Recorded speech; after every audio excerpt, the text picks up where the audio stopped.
વિજયનગર તાલુકાના ચીઠોડા ખાતે લક્ષદીપ કિડ્સ સ્કૂલમાં બાળકોનો સત્કાર સમારંભ કાર્યક્રમ યોજાયો। શાળાના સંચાલક દિલીપ સાહેબ દ્વારા બગીચાના ફૂલ છોડવાની માવજતની જેમ માળી કરે છે તેમ બાળકોને બાળપણથી જ કેળવવા પડે। સારા સંસ્કાર, સાચું માર્ગદર્શન આપવું પડશે। શરૂઆતથી સાચું બોલવું, ચોરી ન કરવી, હિંસા ન કરવી, વ્યસન ન કરવું, ખરાબ કામ ન કરવા, સમજણ આપવી એ આ સંસ્કાર કેન્દ્રમાં શીખવવામાં આવશે તેમ જણાવ્યું હતું। ચીઠોડા બીટના RBSK મેડિકલ ઓફિસર દ્વારા બાળકોને તપાસવા માટે આવ્યા।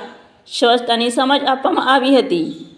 લક્ષદીપ આયુર્વેદિક ભિલોડાના ડૉક્ટર વિશાલ દેવસાહેબ, ડૉક્ટર શૈલ દેવસાહેબ દ્વારા બાળકોને સ્લેટ, પેન, પાઉચ, પર્સની ભેટ આપવામાં આવી હતી।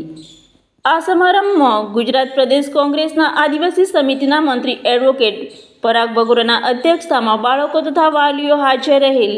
તેમણે શિક્ષણ અને સ્વાસ્થ્યની વાત ધ્યાનથી સાંભળી હતી તથા બાળકોએ મોબાઈલ અને ટીવીથી દૂર રહેવા સંમતિ આપેલ।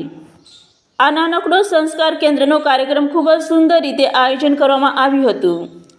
Bureau report Jyothika Kharadi.